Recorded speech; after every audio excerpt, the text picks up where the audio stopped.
72 hours. That's how long I gave France to withdraw every single soldier, every intelligence operative, every corporate executive from Burkina Faso. 72 hours before I deployed the one weapon they never thought an African nation could possess. Not nuclear, not military, something far more dangerous to an empire built on lies. The truth. I'm Captain Ibrahim Traoré. I'm 34 years old. And on November 3rd, 2023, I sat in the presidential office and signed an order that made me the most dangerous man in West Africa, not to my people, but to France. They thought I was bluffing. They thought I was another African leader who'd talk tough and then compromise when the pressure came. They were wrong. And what I revealed in those 72 hours didn't just threaten French operations in Burkina Faso, it threatened their entire African empire. See, France has been running the same playbook in Africa for 70 years. Install puppet leaders, extract resources, use military force when necessary, deny everything publicly. But I had something they didn't know about. Documents, communications, financial records, video evidence, intelligence reports. Proof of everything France has done in West Africa. Not speculation, not conspiracy theories. Hard evidence that would destroy their international reputation and expose the neo-colonial system they've built. And I was ready to release all of it. The French ambassador called me personally. His voice was shaking, not with anger, with fear. "You don't understand what you're doing," he said. I told him, "I understand exactly what I'm doing. You have 72 hours. After that, the world sees everything." He hung up.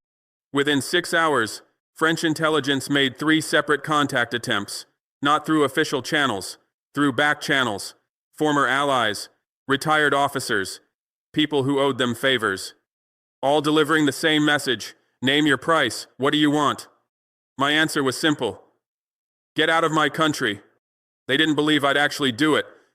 They thought the threat of economic isolation, sanctions, coups would make me back down. But here's what they didn't understand. I'd already calculated the cost.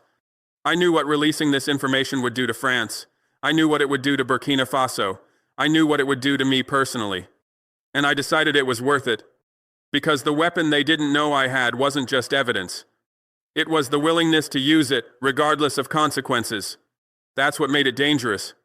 This is the story of those 72 hours, the intelligence France didn't know we'd gathered, the weapon that made an empire blink.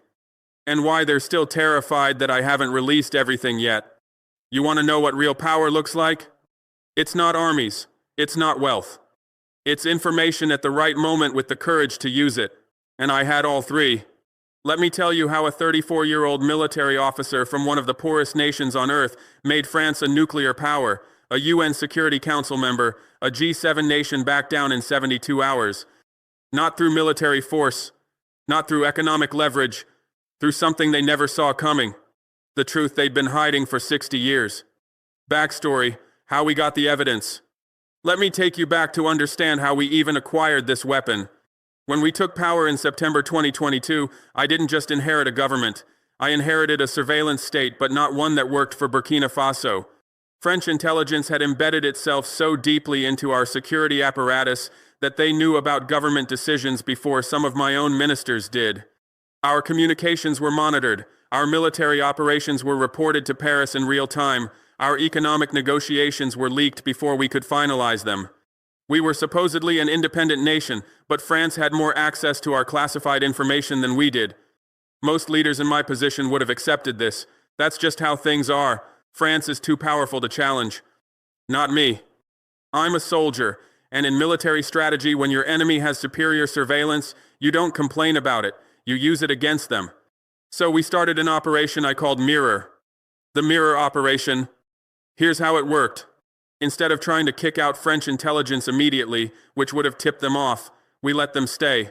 We let them think they still had full access. But we created a parallel intelligence operation they didn't know about. We recruited officers who'd been passed over for promotion by the French influence system, men who'd watched French soldiers get better equipment than Burkinabe forces. Soldiers who'd seen French companies extract resources while their families stayed poor. We built a loyal core, and we started collecting. Every communication French operatives sent, every meeting between French companies and corrupt officials, every payment made to influence politicians, every threat delivered to military officers who questioned orders. We documented everything. We hacked into systems they thought were secure, not with sophisticated technology, we didn't have that, with human intelligence, insiders who'd had enough. A secretary at Total Energies who photocopied contracts, a junior officer at the French military base who recorded conversations, a bank employee who documented suspicious transactions, ordinary Burkina people who were tired of watching their country get robbed. We gathered evidence for 8 months before they even knew we were watching them. What we found. The documents we collected were devastating. Financial evidence. Contracts showing Total Energies paying 15% royalties to Burkina Faso while extracting billions in oil value. Bank records of French companies transferring consulting fees to Burkina politicians' bribes disguised as legitimate payments. CFA franc transaction records showing how France charges Burkina Faso for the privilege of using its own currency. Evidence that France takes 50% of our foreign reserves and pays 0.75% interest while charging us 5 to 7% on loans from the same money. Military evidence. Communications showing French military deliberately withheld intelligence about terrorist attacks to keep Burkina Faso dependent on French security. Records of French arms sales to groups later designated as terrorists. Evidence that counter-terrorism operations were actually protecting French mining convoys, not Burkina civilians. Documentation of French soldiers standing down during attacks on Burkina positions because protecting French economic interests was the priority. Political evidence. Recordings of French ambassadors instructing Burkina politicians on how to vote in parliament. Evidence of French involvement in the 2015 coup attempt against the transition government. Communications showing France's role in blocking Burkina attempts to renegotiate resource contracts. Proof that ECOWAS decisions affecting Burkina Faso were being written in Paris before being presented in Abuja. Intelligence evidence. Documentation of illegal surveillance on Burkina citizens by French intelligence. Evidence of French intelligence recruiting Burkina military officers as informants. Records showing France shared Burkina classified military information with private companies to help them secure mining contracts. Proof that France had advanced knowledge of terrorist attacks but didn't warn Burkina forces because the attacks served French strategic interests. This wasn't circumstantial. This wasn't hearsay. This was documented, verifiable, prosecutable evidence of neo-colonial control. One document in particular made my blood boil. An internal email from a French mining executive to the French ambassador discussing how to manage Burkina ministers who were asking questions about profit-sharing agreements. The email literally said, "We need to remind them who's really in charge here. Suggest we delay the next aid disbursement until they're more cooperative." They were using our own aid money stolen from our resources in the first place to blackmail our government into submission. Another document showed Total Energies had an internal policy called Local Engagement Protocols for dealing with African governments. The protocol included specific instructions on which officials to bribe, how much to pay them, and how to structure payments to avoid detection. They had literally systemized corruption. There were recordings of phone calls between French military commanders discussing civilian casualties during operations protecting mining sites. In one call, a commander said, "Acceptable losses for this operation are up to 30 local casualties. Priority is securing the convoy." 30 Burkina lives were acceptable losses to protect a gold shipment to Paris. We had video footage of French intelligence officers meeting with opposition politicians, planning protests against our government. In the videos, you can hear them discussing funding amounts, logistics support, and messaging strategies. They were orchestrating what they'd later call grassroots democratic movements against us. We had financial records showing how France manipulated our currency. Every time Burkina Faso tried to accumulate foreign reserves, France would trigger inflation in the CFA franc to devalue those reserves. It was economic warfare disguised as monetary policy. Why they didn't know we had it. France made the same mistake every empire makes. They underestimated us. They thought we were too unsophisticated to run an intelligence operation against them. They thought our technology was too primitive to hack their systems. They thought Burkina people were too loyal, too scared, or too compromised to turn against them. They were wrong on all counts. We didn't need sophisticated technology. We had motivated people. We didn't need big budgets. We had patience. We didn't need foreign help. We had patriotism. The secretary who photocopied Total Energies contracts, She'd watched her brother die in a terrorist attack while French troops stood by because they were prioritizing protection of a mining convoy 20 kilometers away. The junior officer who recorded conversations, he'd been passed over for promotion repeatedly, while less qualified officers with French connections were advanced. The bank employee who documented transactions, she'd seen her community school close due to budget constraints while millions in resource payments flowed through her bank to French accounts.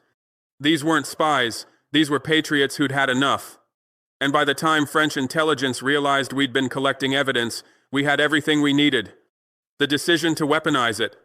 For months after we compiled this evidence, I didn't use it. Why? Because information is only powerful if you deploy it at the right moment. Too early, and they have time to create counter-narratives, discredit sources, and prepare defenses. Too late, and the moment has passed. I was waiting for the right moment, the moment when using this weapon would have maximum impact. That moment came in November 2023. France was pressuring us to abandon our Russian oil deal. They were using ECOWAS to isolate us diplomatically. They were funding opposition groups to destabilize my government. French media was running hit pieces calling me a dictator. They thought they had all the leverage. They didn't realize I was holding a nuclear option, and I was ready to detonate it.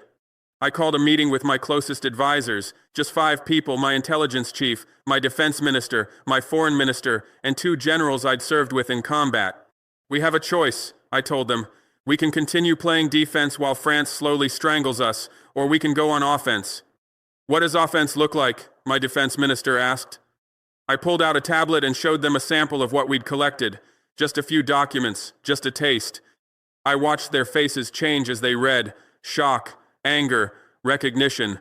This is what France has been doing to us for 60 years, I said. And we have proof.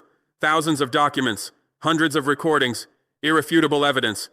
If we release this, my foreign minister said slowly, France will retaliate with everything they have. They're already retaliating, I said. The only question is whether we fight back or accept it. What's the plan? My intelligence chief asked. 72 hours, I said.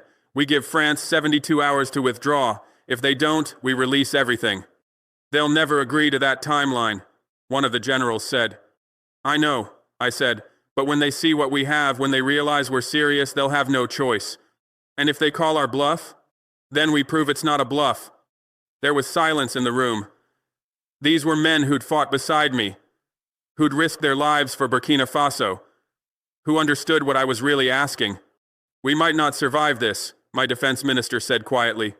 We're not surviving the current system either, I replied. We're just dying slowly instead of quickly. I'd rather die fighting. One by one, they nodded. 72 hours, my intelligence chief said. Let's give France the warning they deserve. The 72-hour warning, how I delivered the ultimatum. November 3rd, 2023. 6 a.m. I called my intelligence chief into the presidential office. Prepare the France files, all of them. I want them ready for public release within 72 hours. He looked at me like I'd lost my mind. Mr. President, if we release this, France will retaliate with everything they have. Sanctions, coups, possibly military intervention. I told him, they're already doing all of that. The only difference is whether we fight back or accept it. He nodded. He understood. By 8 a.m., we had a package ready. 2,847 documents, 436 audio recordings, 89 video files, 1,293 financial transaction records. All organized, all verified, all ready for release to international media, African news outlets, and WikiLeaks-style platforms that France couldn't suppress. We created redundant copies. We distributed them to trusted contacts in 6 different countries. We set up automated release systems that would trigger if anything happened to me or my core team. At 10 a.m., I made the call. The call to the French ambassador. Ambassador Leclerc, this is President Traoré. I'm calling to inform you of a decision I've made regarding French presence in Burkina Faso. He tried to sound diplomatic. Mr. President, I hope we can discuss whatever concerns you have through proper diplomatic channels. I cut him off. You have 72 hours to withdraw all French military personnel, all intelligence operatives, and all corporate executives involved in resource extraction from Burkina Faso. Silence. Then, Mr. President, that's That's not a reasonable time frame for... It's not a negotiation, it's an ultimatum. 72 hours. After that, I release everything. Release what? Everything, Ambassador. Every contract, every bribe, every illegal surveillance operation, every communication showing French involvement in coups, assassinations, and terrorist financing. Every piece of evidence showing how France has controlled Burkina Faso for 60 years. More silence. You can't be serious. You don't understand the consequences. I understand perfectly. You have 72 hours, starting now. I hung up. Hour 1 to 6. The panic begins. Within 1 hour, my phone rang 15 times, all French numbers. I didn't answer any of them. Within 3 hours, the French Foreign Ministry issued a statement calling my ultimatum unfortunate rhetoric that doesn't reflect the strong partnership between France and Burkina Faso. Partnership. They still couldn't say the truth even when caught. Within 6 hours, I received contact from 3 separate intermediaries. A former Burkina general who'd been paid by France for decades. Mr. President, please reconsider. This will destroy our relationship with France. I told him, we don't have a relationship. We have an occupation. There's a difference. A prominent businessman with French contracts. Think about the economic consequences. We'll be isolated. Our economy will collapse. I told him, our economy already collapsed under French exploitation. We're just making it visible. A regional leader from ECOWAS sent by France. The African Union won't support this. You'll be isolated diplomatically. I told him, I'd rather be isolated with dignity than integrated with shame. All 3 conversations ended the same way. 72 hours. Tell France. Hour 6 to 12. The threats escalate. By midnight on November 3rd, the threat started. An encrypted message from French intelligence. You release those documents and we ensure you don't survive the month. A call from an American diplomat. The United States advises against this course of action. There will be consequences beyond France. A visit from the Ivorian foreign minister. Côte d'Ivoire will be forced to close borders and cut economic ties if you proceed. Every threat made me more certain I was right, because if the evidence wasn't damaging, they wouldn't be panicking. If I didn't have leverage, they wouldn't be threatening. The fear in their voices told me everything. This weapon was more powerful than I'd even realized. But the threats also told me something else. They still thought I might back down. They still thought this was negotiable. So at 2 a.m., I authorized my intelligence chief to send a sample to the French embassy. Just one document. A 2019 memo from the French Defense Ministry discussing acceptable civilian casualty rates during operations protecting mining interests in Burkina Faso. I wanted them to see that this wasn't bluff. This was real, documented, devastating evidence. Within 30 minutes of sending that sample, my phone rang. The French ambassador, voice shaking. Where did you get that document? We have 2,846 more like it, plus recordings, plus videos. You have 66 hours left. Mr. President, we need to talk. No, you need to withdraw. 66 hours. I hung up again. Hour 12 to 24, the offers begin. By the morning of November 4th, threats turned to offers. Through back channels, France started negotiating. What if we renegotiate the Total Energies contract? Better terms for Burkina Faso. Too late for that. What if we reduce military presence but maintain a small training mission? Not good enough. What if we provide $500 million in development aid, no strings attached? You think you can buy me with our own money that you've been stealing for decades? Every offer revealed their desperation. They were willing to make concessions they'd refused for 60 years, all to keep the evidence buried. But I wasn't interested in concessions anymore. I wanted them gone. At noon, I received a call from a surprising source, a French intelligence officer I didn't know, calling from a number I didn't recognize.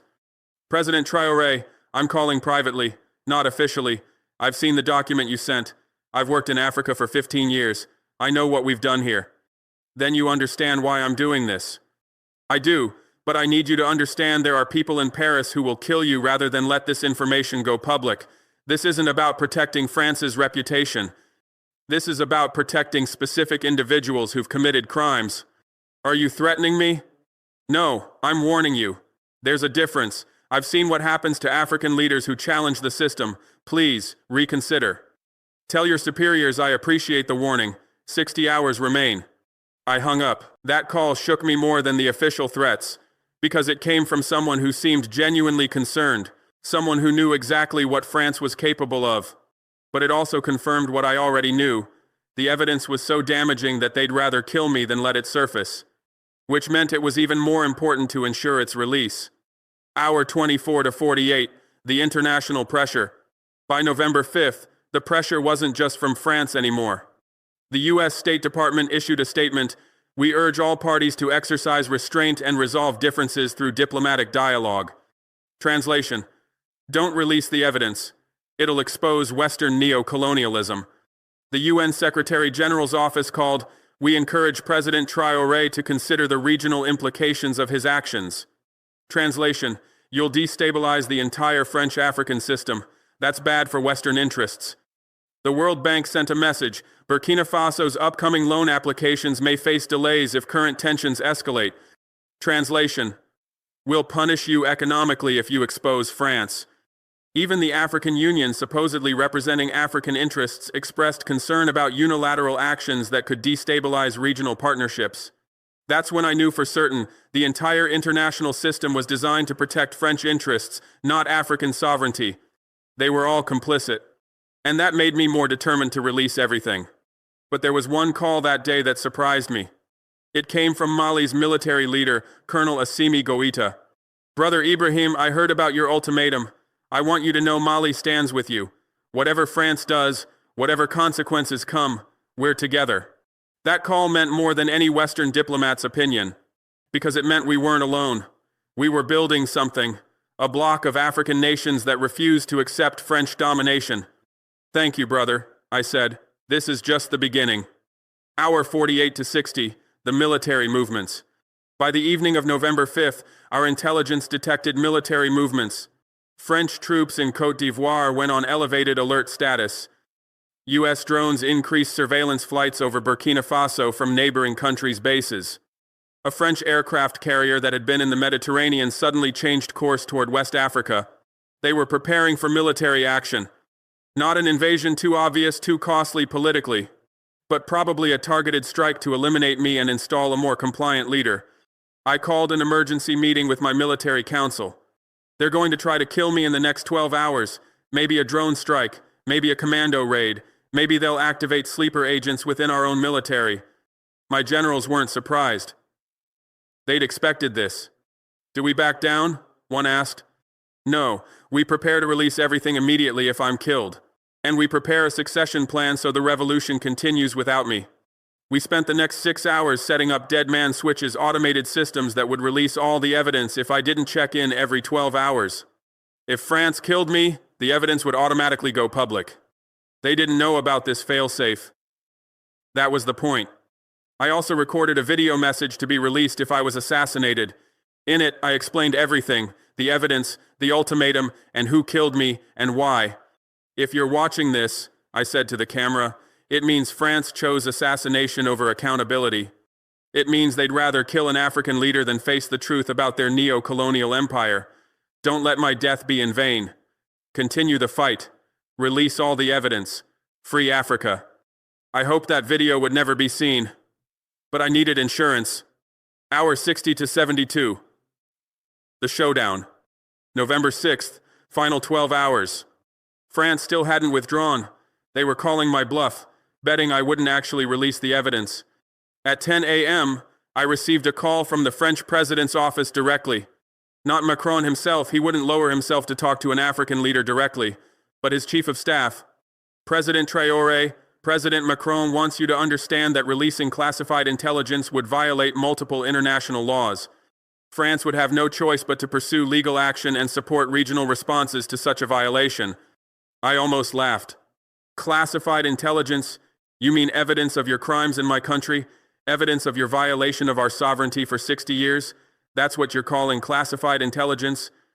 "Mr. President, we're prepared to discuss a comprehensive new partnership framework that addresses your concerns. You have 2 hours left. I suggest you start withdrawing." "That's impossible in 2 hours." "Then I suggest you start explaining to the French people why their tax money has been funding neo-colonial operations in Africa. I'm sure they'll be very interested. You're making a mistake that will have severe consequences.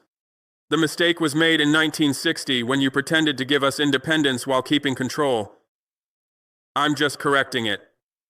2 hours. I hung up. The final hour. 60 minutes before the deadline, French troops at their base in Ouagadougou started packing equipment. 45 minutes before the deadline, French intelligence operatives were seen destroying documents at the embassy. 30 minutes before the deadline, Total Energies executives began evacuating on charter flights. 15 minutes before the deadline, the French ambassador requested an emergency meeting. I granted it. He arrived at the presidential palace looking like he hadn't slept, probably because he hadn't. Mr. President, he said, I've been authorized to inform you that France will begin withdrawing military personnel from Burkina Faso effective immediately. All personnel? The process will take several weeks due to logistical requirements, but yes, all military personnel will withdraw. And intelligence operatives? He hesitated. We'll significantly reduce our presence. Not good enough. All intelligence operatives. Mr. President. All, or I release everything and I check my watch 11 minutes. He pulled out his phone, made a call, spoke rapidly in French, hung up. All intelligence operatives will withdraw, though we'll maintain a small liaison office for diplomatic purposes. And Total Energies? We cannot force a private company to... You absolutely can, and you will, or the world sees exactly how Total Energies has been stealing Burkina oil for decades. Another call, more rapid French, more back and forth with Paris. Total will restructure its operations in Burkina Faso. The details will need to be negotiated. They leave. Period. You have 8 minutes. At 11:59 a.m., 1 minute before the 72-hour deadline expired, the French ambassador delivered a formal notification. France will begin withdrawing all military personnel, all intelligence operatives, and will support Total Energies' orderly exit from Burkina Faso. The process begins immediately and will be completed within 90 days. I accepted it, but I didn't delete the evidence. Because I knew France. They'd try to slow-walk the withdrawal. They'd try to maintain hidden influence. They'd wait for me to be assassinated or overthrown, then try to return. The evidence was my insurance policy. And it remains active to this day. The weapon revealed what made it so dangerous. So what made this evidence so powerful that it forced France to back down? Because France has been accused of neocolonialism before. They've faced criticism. They've weathered scandals. What made this different? 3 things. 1. The evidence was irrefutable. This wasn't activist accusations. This wasn't academic theories about neocolonialism. This wasn't testimony from disgruntled former employees. This was internal French documents. Signed contracts, recorded conversations, financial transaction records, with names, dates, amounts. The kind of evidence that would hold up in international court, the kind that couldn't be dismissed as anti-French propaganda or conspiracy theories. One document in particular was devastating, a 2019 internal memo from the French Defense Ministry discussing acceptable civilian casualty rates in Burkina Faso during operations protecting mining interests. They literally calculated how many Burkinabe civilians could die to protect French corporate profits. The memo laid out a formula for operations protecting assets worth over €10 million, up to 30 civilian casualties were acceptable losses that wouldn't trigger policy review. For assets worth €50 100 million, up to 75 civilian casualties. For strategic national interest operations protecting uranium mines or major oil facilities, there was no upper limit on acceptable civilian deaths. This wasn't war. This was corporate murder with government approval. Another document, a contract showing Total Energies paid the French government a facilitation fee of €50 million to ensure favorable conditions in Burkina Faso. That's a fancy way of saying France used state power to help a corporation exploit Burkinabe resources and got paid for it. The contract literally included language about maintaining political stability through strategic influence operations, which meant France would orchestrate coups if necessary to protect Total's profits. There were recordings of French ambassadors literally instructing Burkinabe ministers how to vote on legislation affecting French companies. You need to ensure the mining law amendment doesn't pass. If it does, we'll have to reconsider our support for your government. That's not diplomacy, that's colonial administration. One recording captured a French ambassador telling a Burkinabe finance minister, "Your independence is theoretical. In practice, Paris makes the decisions.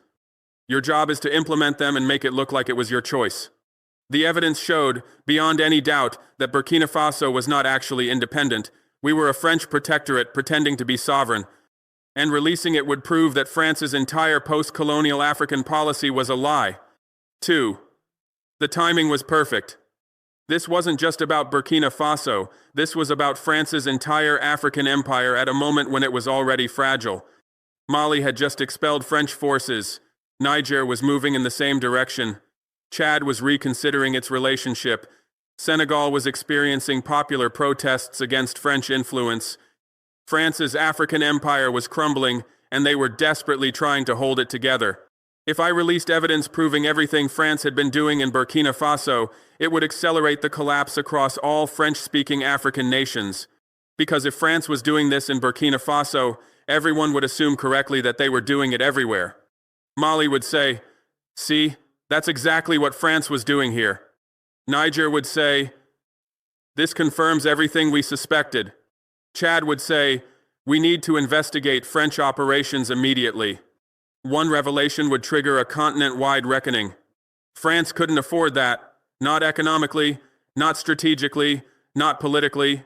Their entire African system, the CFA franc, the resource extraction contracts, the military bases, the intelligence networks, all of it depended on maintaining the fiction of partnership. If that fiction collapsed, France would lose. Access to uranium that powers their nuclear reactors. Access to oil that fuels their economy. Military bases that project power across the Sahel. Intelligence networks that monitor African politics. Economic leverage over 14 African nations. Billions in annual resource extraction profits. The timing was perfect because France was already weak. One more blow might collapse the whole structure. And they knew it. 3.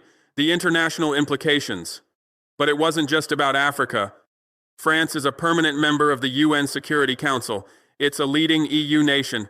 It positions itself as a champion of human rights and international law.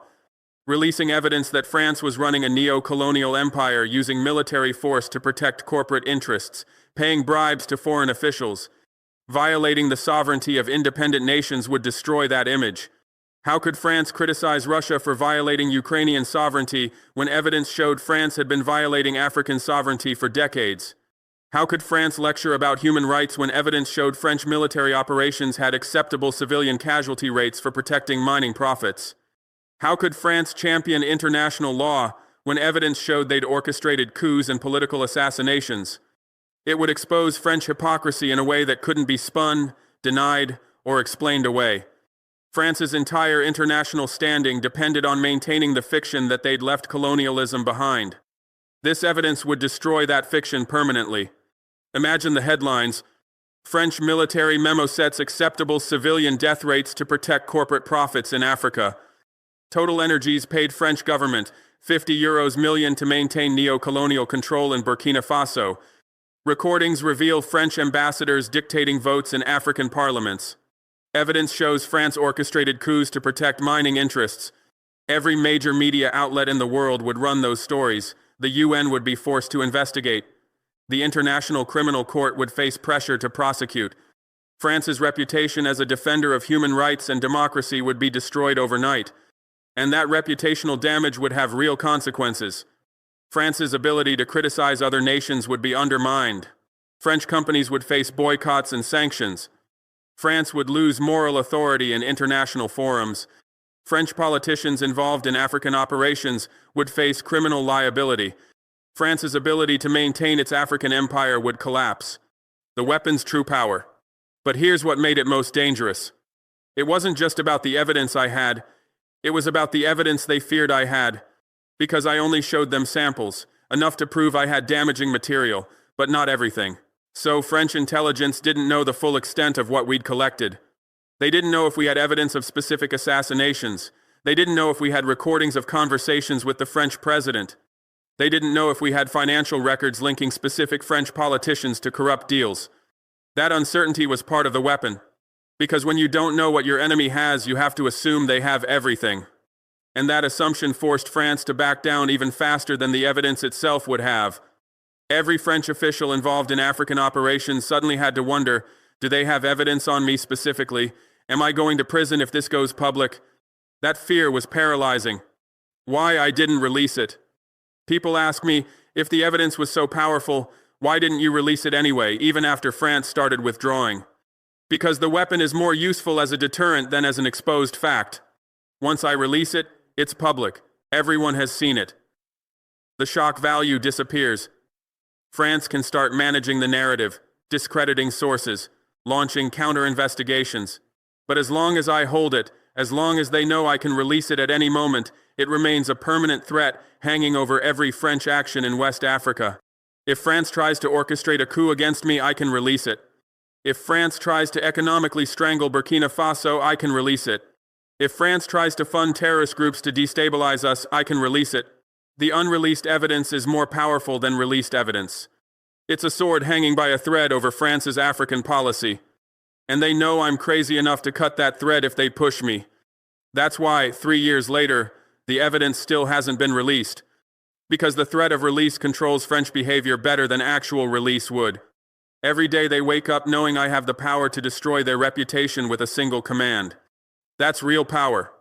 72 hours asterisk, asterisk. So what actually happened after France started withdrawing? Did they really leave, or was it just theater? Here's the truth. The military withdrawal. France did withdraw most military personnel.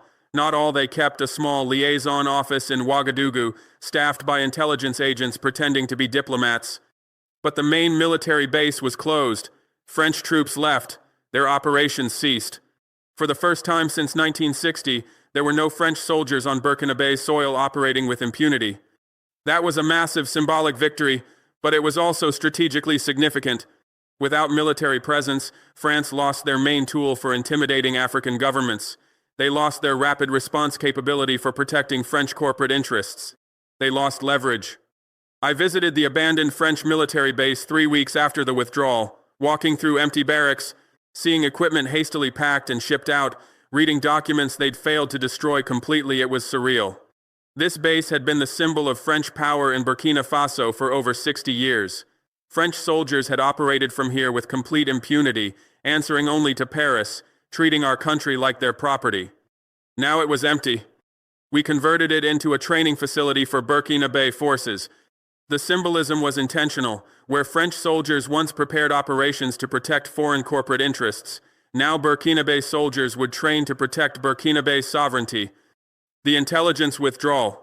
French intelligence operatives didn't all leave. That would be naive to expect, but they lost their official cover and their embedded access. We purged our government ministries and military command of French informants. We changed communication protocols. We assumed every system was compromised and built new ones. It made governance harder. We lost efficiency in the short term. But we gained sovereignty, and sovereignty is worth temporary inefficiency. We discovered just how deeply French intelligence had penetrated. In the Ministry of Defense alone, we found 14 officers on French payroll. In the Presidential Guard, 3 senior commanders were reporting directly to French intelligence. Even my own Chief of Staff's assistant had been recruited by the DGSE French Foreign Intelligence 2 years earlier. The purge was painful. Some of these were people I'd trusted, people I'd worked with, but they'd chosen France over Burkina Faso. We didn't prosecute them. That would have created martyrs and given France propaganda opportunities. We simply reassigned them to positions where they couldn't access sensitive information, then quietly retired them. But we sent a clear message. The era of serving 2 masters was over. The economic pressure. France did exactly what I predicted: economic warfare. They suspended all development aid. They pressured French companies to pull out. They used their influence to get World Bank and IMF loans delayed. They tried to starve us into submission. The first 3 months were brutal. Aid-dependent programs faced funding gaps. Development projects stalled. Government revenues dropped as French companies ceased operations. French media gleefully reported on our economic collapse, predicting I'd be overthrown within months. But here's what they didn't count on. We'd already prepared for it. The Russian oil deal meant we had alternative energy sources. Chinese infrastructure investments meant we had alternative development partners. Our alliance with Mali and Niger meant we had regional trade options. We weren't dependent on France anymore. We'd built alternatives before issuing the ultimatum. That's military strategy. Never start a battle you haven't already won. Within 6 months, Chinese investment replaced most French funding. Russian technical assistance filled the gaps. French experts left behind. Turkish companies took over projects French corporations abandoned. Yes, it was difficult. Yes, people suffered during the transition, but we survived. And survival proved the point. France wasn't indispensable. We could build a functioning economy without them. The diplomatic isolation. France pushed ECOWAS to sanction Burkina Faso. They pressured African Union members to condemn us. They mobilized European allies to isolate us diplomatically. It hurt. I won't lie about that. Being isolated internationally is difficult. It makes travel complicated. It makes trade harder. It limits our diplomatic options. But it also clarified who our real friends were. China didn't abandon us. Russia didn't abandon us. Turkey increased engagement. Iran reached out. Venezuela offered solidarity. We lost Western approval but gained non-Western partnerships. And honestly, Western approval was always conditional on our submission anyway. We didn't lose anything real. The isolation also had an unexpected benefit. It forced us to build stronger regional partnerships with Mali and Niger. When you're all isolated together, you create genuine solidarity. We established joint military operations against jihadist groups, operations that were actually designed to protect our populations, not foreign mining interests. We created alternative trade routes that bypassed ECOWAS infrastructure controlled by French-aligned governments. We developed coordinated diplomatic strategies, supporting each other in international forums. The alliance of Sahel states formed by Burkina Faso, Mali, and Niger was born from that shared isolation. What France meant as punishment became the foundation of genuine African cooperation. The assassination attempts. There have been 3 serious attempts on my life since the 72-hour ultimatum. One drone strike that missed because we'd changed security protocols. I was scheduled to visit an agricultural project in the north. The convoy route was leaked, we later discovered, through a compromised driver. A drone strike hit the convoy at exactly the time I should have been there. But I'd implemented a new protocol. Change routes and timing at the last minute. Share information on a need-to-know basis only. The strike killed 3 security officers who were in a decoy convoy. Good men. Their deaths are on France's hands. One poisoning attempt that failed because we'd changed food sources and screening. Someone in the presidential kitchen we never identified who contaminated a meal with a slow-acting poison designed to simulate natural illness over several weeks. Our new food security protocols caught it during routine screening. The chef who prepared the meal disappeared before we could question him. Last seen boarding a flight to Abidjan. One infiltration attempt by assassins posing as aid workers that we detected through intelligence. A humanitarian organization applied to operate in Burkina Faso. Their credentials checked out, registered in Switzerland. Well-funded, legitimate-looking, but our intelligence picked up communications between members of the group discussing target acquisition and extraction protocols.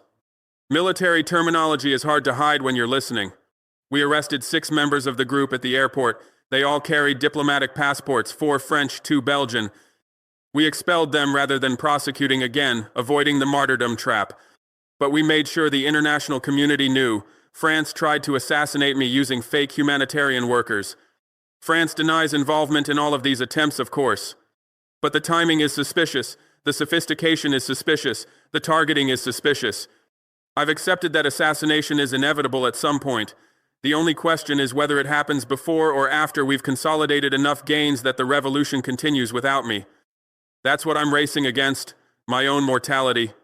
Every day I survive is another day to build institutions that outlast me.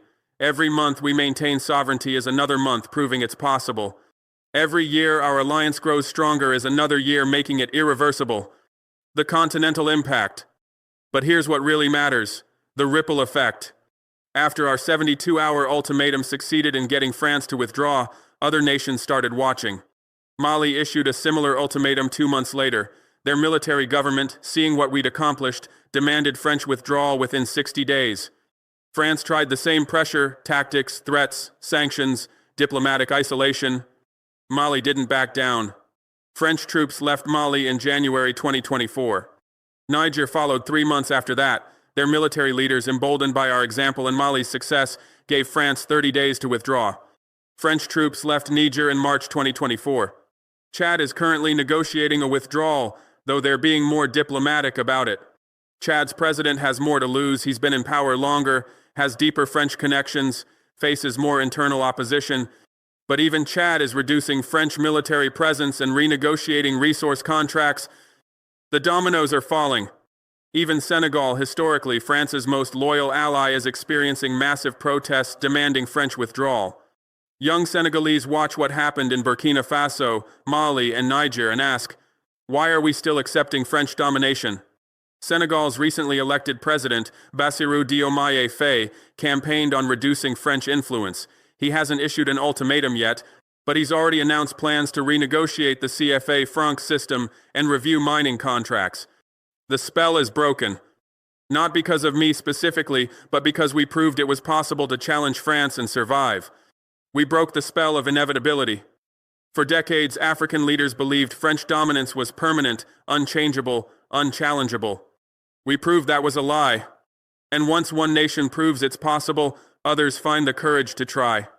That's the real impact of the 72-hour warning, not just that Burkina Faso expelled French forces, that we created a template other nations could follow. We proved the emperor had no clothes. Why it worked. The real lessons. People study this case now, the 72-hour ultimatum that forced France to withdraw from Burkina Faso.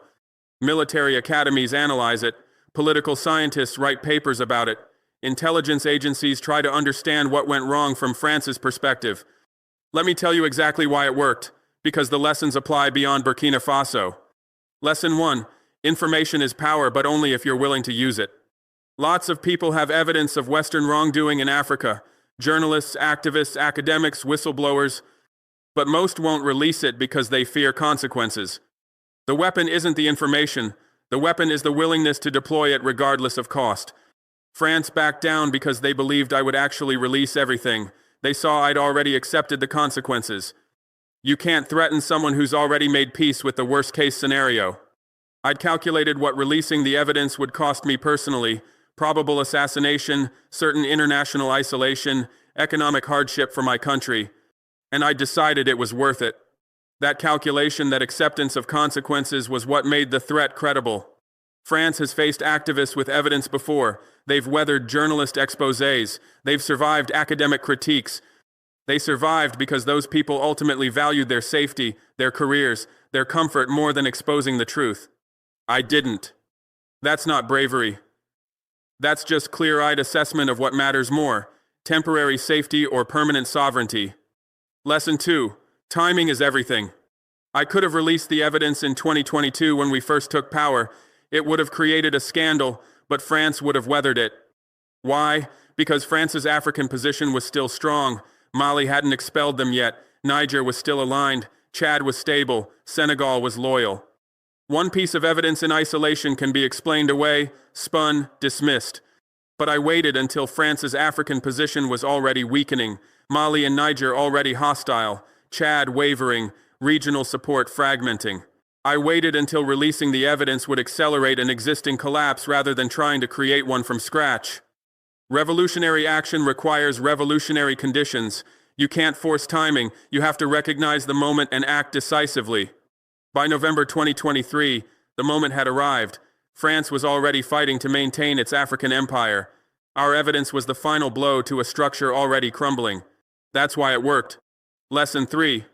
Build alternatives before burning bridges. I didn't issue the ultimatum until we had the Russian oil deal signed, until we had Chinese infrastructure commitments, until we had alternative trade relationships. If I'd challenged France without alternatives in place, the economic pressure would have forced us to capitulate. You can only be independent if you have the material capacity for independence. Sovereignty isn't just a political declaration, it's an economic reality that must be built. Too many African leaders talk about sovereignty while remaining economically dependent on the West. Then when Western powers apply pressure, they have no choice but to back down. We built alternatives first. Quietly. Strategically. Russian oil replaced French energy leverage. Chinese investment replaced French development aid. Regional partnerships replaced ECOWAS trade routes. Non-Western diplomatic support replaced Western approval. Only after building those alternatives did we issue the ultimatum. Because at that point, French threats were empty. We'll cut aid. We have Chinese investment. We'll sanction you. We have Russian partnership. We'll isolate you. We have alternative alliances. The alternatives gave us freedom to act. Lesson 4. Accept that it will cost you. The 72-hour ultimatum cost me international standing. It cost Burkina Faso economically. It painted a target on my back for assassination. But I accepted those costs because the alternative permanent French domination was worse. Most leaders fail not because they lack information or capability, but because they're not willing to pay the price of resistance. They want sovereignty without sacrifice, independence without cost, freedom without struggle. It doesn't work that way. Real sovereignty is expensive. The question is whether you're willing to pay it. I've paid with my safety. I live under constant threat of assassination. I've paid with my reputation. Western media calls me a dictator, an authoritarian, a Russian puppet. I've paid with my comfort. I work 18-hour days managing crises that French-aligned leaders never face because they're protected by their submission. But I'd pay it all again. Because my children will grow up in a country that controls its own resources. Because the next generation won't have to bow to France. Because we broke a chain that had bound us for 60 years. That's worth any personal cost. Lesson 5. The empire's power is psychological. Here's the secret. France's power in Africa is mostly psychological. They don't have enough military force to control us physically. France has 200,000 total military personnel. They can't occupy 14 African nations by force. They don't have enough economic leverage to control us financially. France's GDP is $2.8 trillion. The combined GDP of French-speaking Africa is over $500 billion and growing. We have the resources, the population, the potential to be economically independent. Their power comes from the belief that they're too powerful to challenge. Once you stop believing that, once you're willing to call their bluff, the whole system collapses. That's why the 72-hour ultimatum was so dangerous. It broke the psychological spell of French dominance. Every African leader watching saw the same thing. France threatened everything. Sanctions, coups, assassination, economic collapse. And we survived. That destroyed the psychological foundation of French power more effectively than any military victory could. Because if one poor country can challenge France and survive, any country can. The power was never real. It was always psychological. We just exposed that. The weapon they still don't know about. The real secret. But here's what I haven't told anyone until now. The evidence about France that I threatened to release, that was real, that was powerful, that was enough to force withdrawal. But it wasn't the only weapon. We have evidence on everyone. Not just France. Everyone. When we were building our intelligence operation, we didn't just target France, we targeted every foreign power operating in Burkina Faso. We have evidence on American intelligence operations, CIA activities in West Africa, surveillance on African leaders, support for specific opposition groups. We have evidence on Israeli surveillance, the full scope of Mossad's African intelligence network, which African leaders they've compromised, which operations they've run. We have evidence on Chinese resource negotiations, the real terms of infrastructure deals, the actual interest rates on loans, the specific quid pro quos involved. We have evidence on British corporate dealings, how UK mining companies evade taxes, how they bribe officials, how they manipulate environmental regulations. We have evidence on multinational corporations, tax evasion schemes, illegal mining operations, environmental crimes, labor violations. We have evidence on international financial institutions, how the IMF and World Bank use conditionalities to control African policy, which officials they've corrupted, how they coordinate with Western intelligence. We have evidence on UN operations, misuse of humanitarian aid, sexual exploitation by peacekeepers, intelligence gathering under humanitarian cover. Everyone thought they were operating secretly in Burkina Faso. Everyone was wrong. We've been watching, we've been collecting, we've been documenting. Why this matters. The 72-hour warning to France was a demonstration. A demonstration that we have the capability to collect evidence on foreign operations. A demonstration that we have the willingness to release it. A demonstration that sovereignty isn't a request, it's a declaration backed by capability. But France was just the first target because they were the most obvious, the most oppressive, the most urgent. The weapon we really developed wasn't anti-France specifically. It was a comprehensive intelligence operation capable of exposing any foreign power that violates our sovereignty. And every intelligence agency in the world is now reassessing their operations in Burkina Faso and probably in Africa generally because they realize we might have evidence on them too. That's the real weapon they didn't know we had. Not just evidence, a system for collecting evidence on anyone operating in our country. The CIA station chief in neighboring Ghana recently visited Ouagadougou for consultations. During our meeting, he asked very carefully about our intelligence capabilities. I smiled and said, "We know more than people think." His face went pale, because he suddenly realized, if we caught France, we probably caught America too. And he's right. The dead man switch. And here's the part that keeps them up at night. The evidence isn't stored in Burkina Faso. It's distributed across multiple countries, multiple platforms, multiple trusted individuals.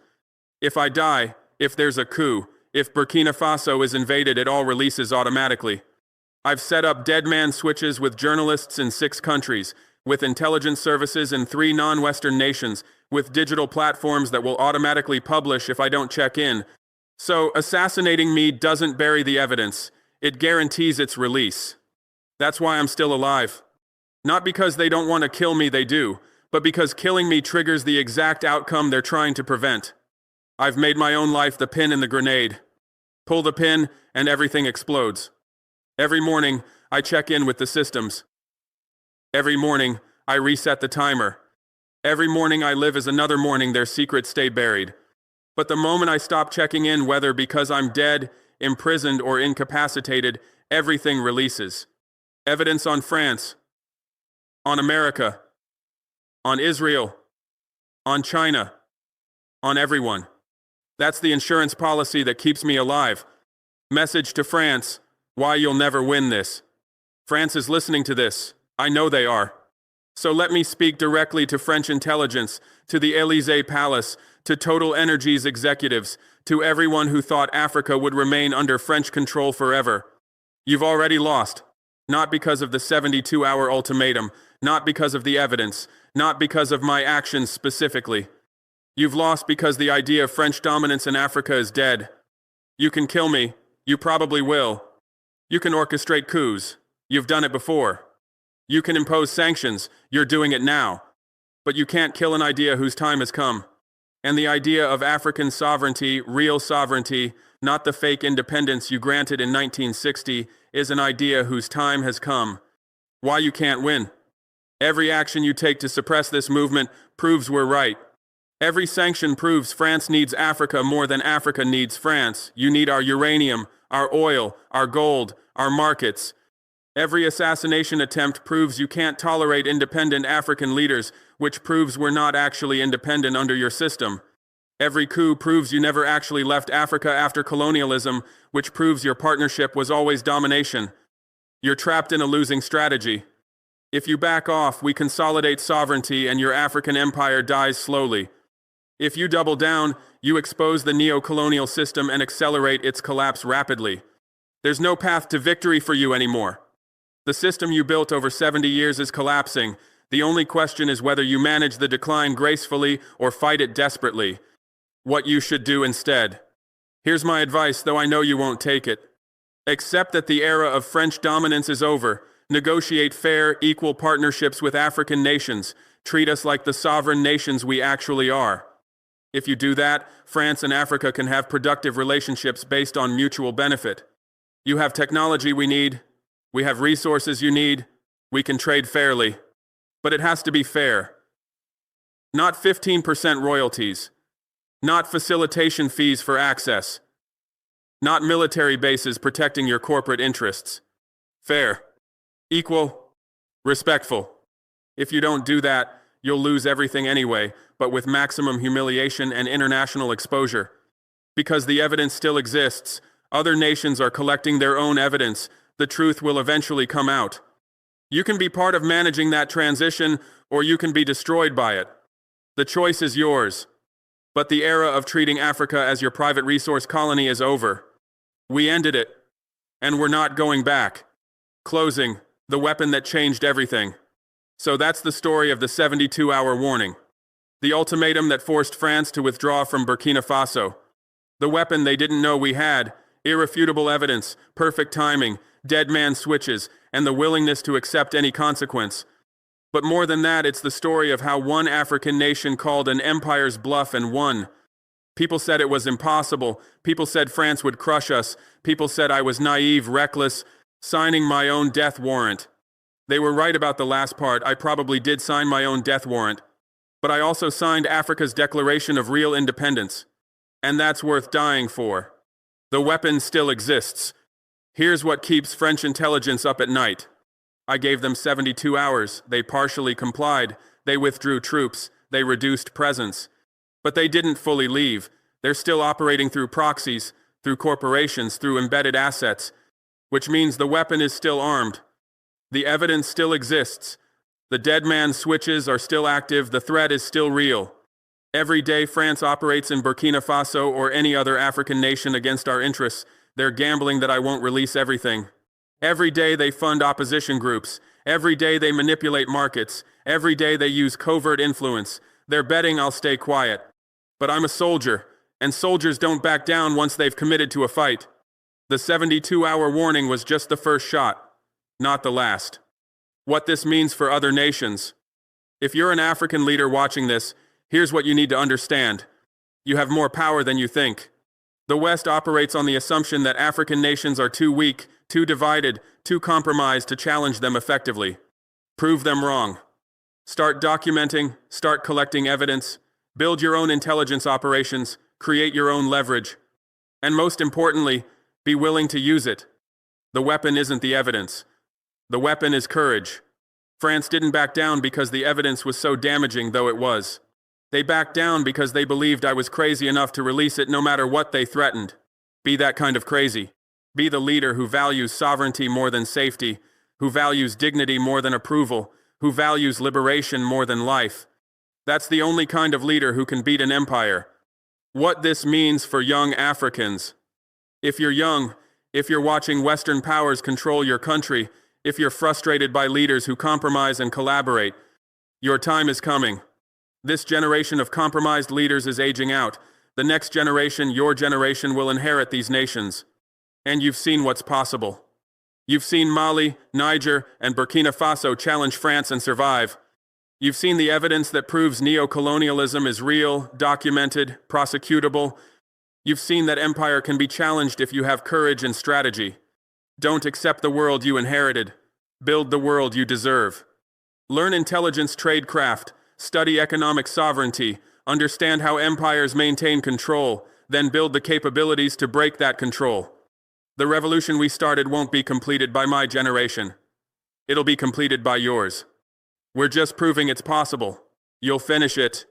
To everyone who doubted, to everyone who said the 72-hour ultimatum was reckless, stupid, suicidal, look at the results. French troops are gone. French influence is reduced. Burkina Faso is more sovereign today than at any point since 1960. We survived the sanctions, we survived the isolation, we're surviving the assassination attempts, and we proved a template that other nations are already following. Was it risky? Absolutely. Could it have failed catastrophically? But safe strategies haven't freed Africa in 70 years, so we tried a dangerous one. And it worked. To France one more time. I know you're planning something. I know you haven't accepted this. I know French intelligence is working with opposition groups right now. I know you're planning economic sabotage. I know assassination is being actively discussed. So let me be clear about what happens if you succeed. If you kill me, Mali and Niger will know who did it. The alliance will strengthen, not weaken. The evidence releases automatically. And you'll have created a martyr whose death accelerates exactly what you're trying to prevent. If you orchestrate a coup, the evidence releases automatically. Every Western embassy in Africa will be targeted by protests. The puppet you install will be immediately delegitimized. If you impose total economic isolation, we'll survive on alternative partnerships while your reputation burns internationally. There is no version of this where you win. The only question is how much you're willing to lose trying. The real weapon. Here's what I want everyone to understand. The weapon they didn't know we had wasn't really the evidence. It wasn't the documents, the recordings, the financial records. The real weapon was belief. Belief that sovereignty is possible. Belief that empire can be challenged. Belief that one small African nation can face down a major power and survive. That belief is contagious. It's spreading across West Africa. It's spreading across the continent. It's spreading among young Africans everywhere. And belief is the one weapon no empire can defend against. You can stop information, you can suppress evidence, you can kill leaders, but you can't kill the belief that freedom is possible. That belief is immortal, and it's now loose in Africa. I'm Captain Ibrahim Traoré. I gave France 72 hours to leave my country. They left, and I'm still holding the evidence that will expose everything if they ever try to come back. The weapon wasn't just the evidence. The weapon was the willingness to use it. And that weapon is now in the hands of millions of young Africans who've seen what's possible. The 72-hour warning changed everything. Not because it forced France out of Burkina Faso, because it proved Africa can say no. And once you've said no once, you can never be forced to say yes again. The empire's power was psychological. We broke the spell. And you can't unbreak it. Africa is taking back control. One ultimatum at a time. One nation at a time. One empire at a time. The weapon has been fired. And you can't unfirework a revolution.